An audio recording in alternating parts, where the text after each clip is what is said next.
Սիմոնյան Post YouTube-յան ալիքի հարգելի հետևորդներ, ողջունում եմ ձեզ։ Ես այսօր զրուցելու եմ գրող ազատամարտիկ Նարեզ Սոսեի հետ, սակայն մինչև մեր զրույցը սկսելը կխնդրեմ բաժանորդագրվել իմ ալիքին, հավանել այս տեսանյութը եւ անպայման գրել ձեր կարծիքը մեկնաբանություններում։ Բարև ձեզ, Սոսե։ Բարև ձեզ, հաճելի էր նորից լսելը։ Ինձ եւս Եկաք։ Եվ այսպես կուզեմ առաջի հարց տալ։ Հիմա ամենակարևոր հարցն է ըստ էության, իշխանություններն ասում են հիմա խաղաղություն է, սահմանին չկան կրակոցներ, եւ եթե ընտրություններում մեր իշխանությունը պարտվի, ուրեմն խաղաղություն չի լինի, արհեստական բանականություն չի լինի, ոչինչ չի լինի, Հայաստանը կմտնի պատերազմի մեջ։ Նախ դա ասելուց առաջ պետք է նկատի ունենան, որ իրենց լսում են ռազմագետները, իրենց լսում ենք մենք հին ֆիդայիներս, որոնք որ տեղյակ ենք սահմաններից,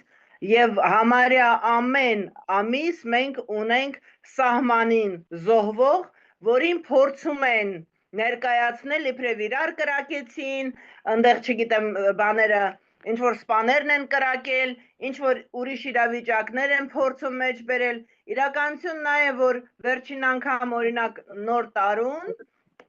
եղել է հրաձգություն եւ մեր տղաներին, ես այդ մասին բարձրաձայնել եմ հանրային հարթակներից, մեր տղաներին արգելել են կրակել թուրքերի վրա մինչև չմոտիկանան 60 մետր, իսկ 60 մետր մոտիկանալուց արդեն իմաստ չունի պարզապես կրակելը նրանց վրա, որովհետև նրանք տեխնիկայով են դա անում, ոչ թե մենակ ավտոմատներով, կամ դա արդեն ռուկապաշնի բոյել չի, էլի, այսպես ժողովրդական լեզվով ասած։ Ուղղակի իրենց հարմար է այդ ձև հերթական անգամ Նիկոլի մանիպուլյացիան է, Նիկոլին մենք ես ու Նիկոլը իրար գիտենք 1995 թվականից, ինքը մեծ ծաղրացու է, մեծ մանիպուլյատոր, սովոր սողալու, ոտքերի տակ, հանուն իր շահի, այնպես որ այդ մարդուց ամեն ինչ սպասելի է, ես դա 2018 թվականի թավիշին ասել եմ, երբ բոլորը գոռում էին փրկիչ, ես ասում եմ դուք այդ տականքին չեք ճանաչում, ոչ միայն ես, էլի կային մարդիկ, որոնք իրեն ճանաչում էին ու ասում էին մի արեք, որովհետև դուք շատ սխալ պատկերացում ունեք գյուղացի, խեղճ ու կրակ, այսպես ասած որբ մենք մի հատ հարևանուհի ունենք, մի օր կանգնեցրեց ասեց, այդ եթի երեխուցին չես ուզում, ինչ ես առավոտի ծիրիկուն քննադատում, իրականությունը այն էր, որ մենք ճանաչում ենք ով է ինքը, իսկ ինչպես հայտնի է նմանը զնմանը կգտանե, ինքը գտել էր իր խունտան, իր հոտը շակալների ու երկիրը ավերեցին, քարը քարին չի մնացել, հիմա ով որ եկավ իշխանության, ես միշտ ասում եմ դա, նախ եւ առաջ նրան պետք է մի հատ հոգեկան զննման ենթարկեն, այսինքն հոգեկան խախտվածի թուղթ տան, նոր հերոսի կոչում նորաթոր, որովհետեւ այլ կերպ էս իր արածի տակից դուրս գալը շատ մեծ տղամարդկություն է պահանջում ու շատ մեծ փորձ, Ես դրա համար միշտ ասում եմ մի տվեք առևտրականների այս երկիրը, մի անգամ տվեք ծաղրածուների, տեսանք դրա արդյունքը, հիմա էլ առևտրականների մի տվեք։ Դուք ազատամարտիկ եք, ես կուզեմ հիշեցնել Երկրապահ կամավորների միության նախագահ Սասուն Միքայելյանի խոսքերը, որ ասում էր մենք մեզ պետք է խելոք պահենք հիմա։ Գուցե ճիշտ է ասում, գուցե հայ ժողովուրդը պետք է իրեն խելոք պահի, որ Ադրբեջանը չհարձակվի մեր վրա։ Այ ես ինչ կասեմ, նախ Սասունը վաճառել է բոլոր իր սրբությունները, ինքը հատուկ էլ տենց փայլող բան չի ունեցել, կենսագրություն էլ չի ունեցել, որ ասեմ, տենց հայտնի դեպք կա, ես բազմից անդրադարձել եմ Սասունին, ինքն էլ գիտի իմ կարծիքը իր մասին ու շատ լավ գիտի, որ ինքը վաղուց արդեն զրոյացրել է իր ֆիդային կոչվելու իրավունքը, որ ասեմ այտենց փայլուն կռվող ա եղել սուտ կասեմ, ավելի շատ ունեցել է պաթոս, ավելի շատ կարողացել է սապնվել այնտեղ, որտեղ որ շահ ա եղել, ու որ ասեմ այտենց եսի միջդեպի հայտնի էլ կռվող ա եղել, էդ էլ է սուտ, ուղղակի նա մարդ է, որը որ սովոր է կարողանում է սողալ, իսկ ֆիդայինը պետք է չկարողանա բացի խրամատից այլտեղ սողալ։ Բայց Նա պետք է օրինակ հրաժարվեց սրտի կանել բանում ուրախ ավտոբուսում ինքը հրաժարվեց Նիկոլ Փաշինյանի խաղը խաղալ եւ սրտի կանել։ Ուղղակի արդեն հասկանում է, որ եթե մնացածից պահանջելու են, ասենք, միայն պետական դավաճանության համար, իրենից պահանջելու են, որ ասում են 7 կաշին են քերթելու, 7 կաշի են քերթելու իրանից, ինքը դա լավ հասկանում է, որ ինքը հետո պատասխան է տալու նաև իր զինակից ընկերների դեմ, եթե արդեն չի սկսել տալ։ Ինքը շատ լավ հասկանում է, որ դա իր համար արդեն մահվան դատավճիռ է, բայց ոչ թե նրա համար, որ ինչ-որ մեկն է իրեն սպանելու, այլ ինքը ինքնասպան լինելով էլ իր կենսագրությունը չի մաքրելու։ Ֆիդայինը մի անգամ է տալիս երթում և նա պարտավոր է բոլոր իրավիճակներում հավատարիմ մնալ իր երթմանը, հավատարիմ մնալ հողին, հայրենիքին, իր ընկերների թափած արյանը, դա սուրբ է, դա սրբություն է, որ անցնել չի կարելի։ Գուցե մի քիչ հին բան ասեմ, բայց կուզեմ ձեր կարծիքը անպայման լսել այս հարցի վերաբերյալ։ Օրինակ վարչապետի նախկին կին Աննա Հակոբյանը ասել էր, որ պատերազմի ժամանակ մենք ունեցել ենք 11000 դասալիկ։ Թեև նման քրեական գործեր կային, բայց դատավճիռներ չկային եւ որևէ մեկ կարծեմ 65 հոգու նկատմամբ են ընդամենը դատավճիռ եղել։ Բայց այնուամենայնիվ մեր բանակը այդպիսին է, ինչ է կարծում եւ հնարավոր է այդպիսի բանակով օրինակ Ադրբեջանի հետ կռվել։ 44-օրյա պատերազմին ելնելով առողջական վիճակից ես ներկա չեմ գտնվել, բայց այնտեղ են եղել իմ եղբայրները, իմ մարտական ընկերները եւ այնտեղ է եղել իմ հարազատ եղբայրը, որը ցավոք սրտի վաղաժամ հեռացավ կյանքից, բայց ասեմ, որ նաեւ դա հետևանք թողեց, որից հետո սիրտը չդիմացավ, 44 օրյայից հետո մահացավ, բայց ասում էին շատ պարզ բան տղաները, ու քանի որ իմ մի մասը Արցախից է, իմ մայրը Արցախցի է, ես գիտեմ դա հենց այնտեղից, Մարտակերտից հենց կոնկրետ կասեմ, ոչ մի դասալքություն չի եղել, սուտ է, ճիշտ եթե 11,000 է ասում, ուրեմն ՔՊ-ում 11,000 գրանցված կա, որովհետև ուրիշ դասալիք, ուրիշ դավաճան, ուրիշ, ոնց ասեմ, ճիվաղ մեր ազգը չունի։ Իսկ նրանք բոլորը գենետիկ հայեր չեն կարող լինել պարզապես, օրինակ Նիկոլը ես համոզված գիտեմ, վաղուց գիտեմ, որ ադրբեջանցու ծնունդ է, ոչ թե մայրը, այլ հորական կողմը ադրբեջանցիներ են, գենետիկ ադրբեջանցիներ են, այնպես որ թող որ ասում են դե հիմա հարթակում չլինեինք այլ կերպ կասեի, ես հայտնի եմ, չէ՞, իմ կոպիտ բառերով, բայց չեմ ասի, զերծ կմնամ ու կասեմ ուղղակի թող իր ավարը ուրիշի գրպանը չմտցնի, այսպես ասեմ, իր գողունը, իր առաստականկությունը չփորձի մտցնել ուրիշի գրպանը։ Մենք դասալիկ տղաներ չենք ունեցել, մենք ունեցել ենք հերոսաբար կռվող 18-ից 58 տարեկան տղերք։ Ուղղակի չենք ունեցել հրաման կազմ, որովհետև հին հրամանատարները բնականաբար չէին կարող դասալիքին գերագույն հրամանատար հռչակել, գերագույն գլխավոր հրամանատար Նիկոլին չէին կարող հռչակել, չեն աշխատանքից ազատված են եղել, նորերն էլ իր խունտայից են եղել։ Ու անհնարին էր, որ կոշկակարը հաց թխի, այնպես ինչպես կարող է թխել հաց թուխը։ Ես դրա համար եմ հիմա էլ ասում, երկրորդ Նիկոլ հանկարծ չբերեք ես երկրի գլխին, այլևս չի դիմանա, երկրորդ փորձություն, երկրորդ եղերն այս ազգը չի կարողանա նորից, մեր ազգը չի դիմանա։ Այս անգամ շատ զգուշ պետք է ընտրության մեջ լինենք։ Կոշկակարը պետք է կոշիկ կարի, հաց թուխը պետք է հաց թխի, որ երկիրը երկիր դառնա։ Որովհետև եթե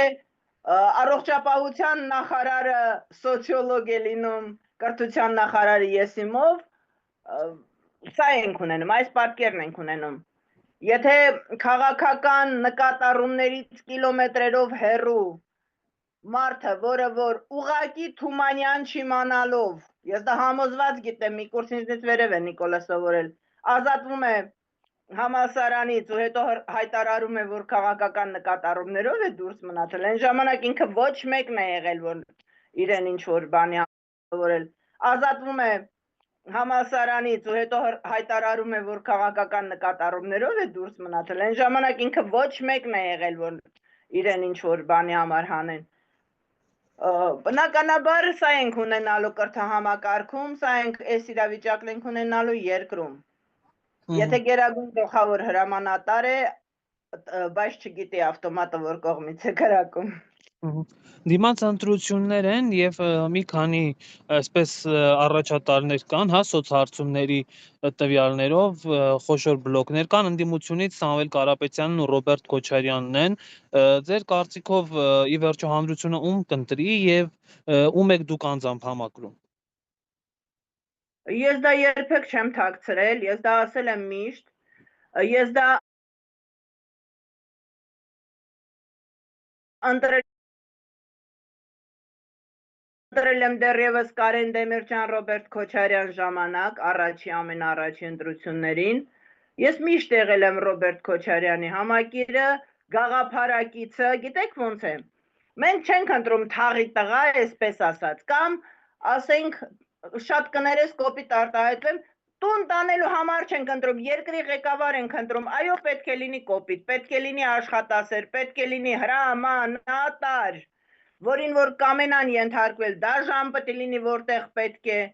Ռոբերտ Քոչարյանը այն միակ մարդն է, որը այս իրավիճակում կարող է երկիրը նորից հանել ոտքի։ Ռոբերտ Քոչարյանը դա ոչ թե ուղակի հայտարարում է, նա այնքան համեստ մարդ է, չի էլ հայտարարում։ Նա մի անգամ արդեն ապացուցել է դա։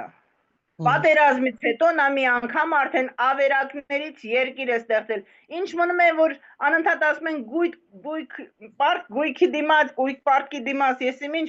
այդ ասողները կարամիտ են առնվազն, որովհետև երկիրը այնպիսի մի հատ քաոսային վիճակի էր հասցրել Լևոն Տեր-Պետրոսյանը, որ եթե համագործակցություն չլիներ, անհնարին էր ժողովրդին պարզապես տարրական պայմաններով ապահովելու։ Այդ ասողները մոռանում են, որ գազ չունեինք, լույս չունեինք, ջուրը ժամով էր։ Ու միայն Ռոբերտ Քոչարյանի ճկուն քաղաքականության, դիվանագիտության շնորհիվ ստացվեց, կարողացավ, այդ մարդը շատ ուժեղ ամուր կամքի տեր մարդ է, եւ եթե այս անգամ այլ ընտրանք տանի ժողովուրդը ելնելով ինչ-ինչ ես շատ գիտեմ են նուրբ հնդկական կինոների կերպարների զոհ գնալով, ապա մենք երկիր ենք կորցնելու։ Կամ Ռոբերտ Քոչարյան, կամ Հայաստանի Հանրապետության պետականություն։ Ես կոնկրետ այլ ելք չեմ տեսնում։ Մեր հոգևորականներին գիտեք Նիկոլ Փաշինյանը ամենատարբեր վիրավորանքներն է հասցնում, վեհապար Հայրապետին կծրիչ Ներսիսյան է անվանում, Ալեն Սիմոնյանն ասում է, որ եկեղեցում կան մանկապիղծ հոգևորականներ, դուք ինչպես եք վերաբերում մեր եկեղեցուն եւ նրանց այս հայտարարություններին։ Նայեք, ես շատ անկեղծ կլնեմ, ես ինձ համարում եմ քրիստոնեական եկեղեցու հավակնորդ, ժողովրդի համար իմ աուդիտորիայի գոնե իմ աուդիտորիայի դիմաց ես միշտ եղել եմ ազնիվ, միշտ ինչ մտածել եմ, ինչ զգացել եմ, դա եմ ասել։ Եթե ես ասեմ, ես խորը հավատացյալ մարդ եմ, այդպիսի բան չի կարող լինել, որովհետև ես ֆիդային եմ առաջի հերթին։ Եթե ասեմ ես անհավատ եմ, էլի չի կարող լինել, որովհետև ես ֆիդային եմ, որովհետև ես տեսել եմ ինչ է մահը սեփական աչքերով։ Բայց եկեղեցին դա մեր սրբությունն է, մեր հենարանն է, մեր պետության հենասյունն է, ու եթե նկատի ունի ասում է, որ չգիտեմ, այնտեղ ներսիս ինչ է ասում, ոնց է անվանում, ինքը վեհապարին, նա մեր վեհապարն է, ու եթե նա երեխա անգամ ունի, ուրեմն դա Աստծո կամքն է եղել, ասելով, որ նա Աստծոն դեմ է գնացել, Նիկոլը արդեն հերքում է Աստծո գոյությունը, քրիստոնեության գոյությունը, որովհետև մեր Աստվածաշնչի մեջ ոնց է գրված, եւ թող լինի կամքը քո, չէ, եթե եղել է Աստծո կամքը, եթե ծնվել է երեխա, առանց Աստծո կամքի ոչ մի երեխա ոչ ծնվում է, ոչ մեկ ոչ մահանում է, ուրեմն այդպես է ծրագրավորած, եթե այդպես է եղել։ Քրիստոսից Քրիստոս չի կարող լինել։ Իսկ ինչ մնում է Նիկոլի այդ հայտարարություններին, ոչ, նա հոգեկան հիվանդ չի, հիմա փորձում են գիժ սարքել նրանից, նա գիժ չի։ Նա պարզապես չթլփատված մահմեդականի ճուտ է, ոչ թե դավաճան է, Նիկոլը իր ազգի հերոսն է։ Մենք Քեմալից, Աթաթուրքից, հետո Քեմալից հետո չենք ունեցել նման կերպար, նման թուրք չենք ունեցել, որ կարողանար զավթել այսպես խաբեությամբ մեր հաղթողների գահը։ Իզուր չի դրել ՔՊ, Քեմալի պայմանագիր, ես էդի հայհոյանքով էլ եմ ասում երբեմն, բայց նորից ձերծ կմնամ, կարծում եմ ինձ հասկացողները հասկանում են։ Նիկոլը թուրք է։ Նիկոլ Փաշինյան Դավաճան վաճառված։ Փաշինյանն ասում է, որ մենք պետք է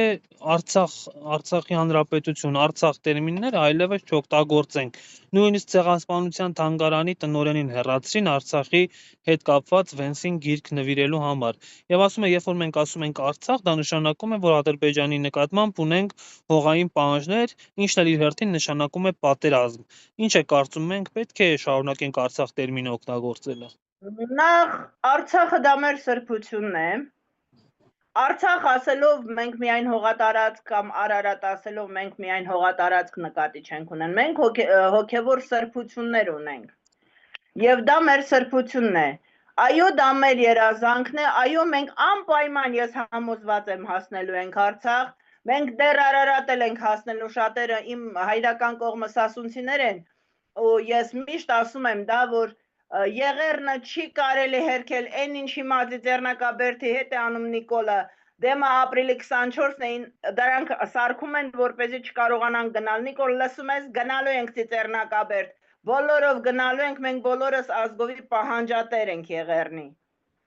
Ու ինչ մնում է Արցախը, Արցախ մենք վերադառնալու ենք, թուրքը ավերում է Արցախում մեր եկեղեցիները, իսկ մեր երկրի գահը զավթածը գոռում է, որ Արցախ չկա, որովհետև ինքը թուրքի ճուտ է, այլ ընտրանք, այլ բացատրություն դրան չկա։ Վախենում է պատերազմից, իսկ խաղաղ մորթվելուց չեն վախենում։ Խաղաղ մորթվելուց, այդ որ թուրքին առանց մի կրակոցի տեղ գյուղում է քանի կիլոմետր, 5 կիլոմետր տվել, հետո քիչ-քիչ տալիս է մինչև Երևան, մինչև ուր, բանը, Իլհամը կանգ չի առնելու, Ալիևը պահանջատեր է լինելու իր չունեցածի